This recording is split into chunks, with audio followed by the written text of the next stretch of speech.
ஓசூர்ல வந்து ஒரு ரீசெண்டா பார்த்தீங்கன்னா வந்து கல்யாணம் பண்ணி அந்த பெண்மணி இருந்திருக்காங்க. அவங்களுக்கு ஒரு குழந்தையும் பிறந்திருக்கு. ஆனா இந்த பெண் வந்து இன்னொரு பெண்ணோட லெஸ்பியன் ரிலேஷன்ஷிப்ல இருந்திருக்கா. ஸோ இவங்க 2 பேருமே ஒரு ஒரு க்ளோஸா இருக்கிறபோது அந்த குழந்தை டிஸ்டர்பிங்கா இருக்குன்னு சொல்லி அந்த குழந்தைய கொலையும் பண்ணியிருக்காங்க. ஏன் இந்த மாரி மைண்ட் செட் மாறுது பெண்களுக்கு? இல்ல ஆக்சுவலா வந்து ஒரு சின்ன விஷயம் வெளியில தெரியிற விஷயத்த மட்டும் வந்து நம்ம பேசி இப்படிதான் நடந்திருக்குன்றத நம்ம சொல்லவே முடியாது.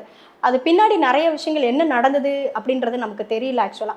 ஆனா இதுல பார்த்தீங்கன்னா, ஒரு ஹஸ்பண்டோட வாழ்ந்த அந்த பொண்ணு குழந்தையோட இருக்காங்க. பெற்றிருக்கு. அதுக்கப்புறம் வந்து ஒரு பொண்ண புடிச்சிருக்குன்னு அவங்க லெஸ்பியன் அப்படின்ற ஒரு கான்செப்ட்டுக்குள்ள போறாங்க. ஸோ இவரோட இருக்கிறத விட என்ன புரிஞ்சுக்கல, எனக்கு டைம் குடுக்கல, எனக்கு ரெஸ்பெக்ட் பண்றான்றப்போ, ஒரு பொண்ணு வந்து இத பண்றாங்க அப்படின்றபோது, இது ஓகேவா இருக்குன்னு சொல்லிட்டு அவங்க ஹஸ்பண்ட்க்கு தெரியாம தான் இத செய்றாங்க. அப்போ அவங்களுக்கும் நெறைய குற்ற உணர்வுகள் இருக்கும். ஒரு பெர்சன் வந்து ஒரு முறை தப்பு பண்ணாங்கன்னா, அது வந்து அவங்களுக்கு கில்ட் ஃபீல கிரியேட் பண்ணும். திரும்ப, திரும்ப, திரும்ப, திரும்ப தப்பு பண்ணும்போது, அவங்க என்ன செய்றாங்கன்றத அவங்க பிரைன் ஃப்ரீ ஃப்ரண்டல் கார்டெக்ஸ்ன்னு சொல்லக்கூடிய அனலிட்டிக்கல் திங்கிங் அப்படின்றது இல்லாமலே போயிடும்.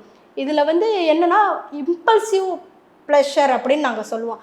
அந்த ப்ளஷர குடுக்குறதுக்காக தான் என்ன பண்ணுன்றத அவசரமா செஞ்சுட்டு, அப்புறமே உட்காந்து யோசிச்சு அழுகுற பெண்கள் தான் இன்னைக்கு அதிகமா இருக்காங்க.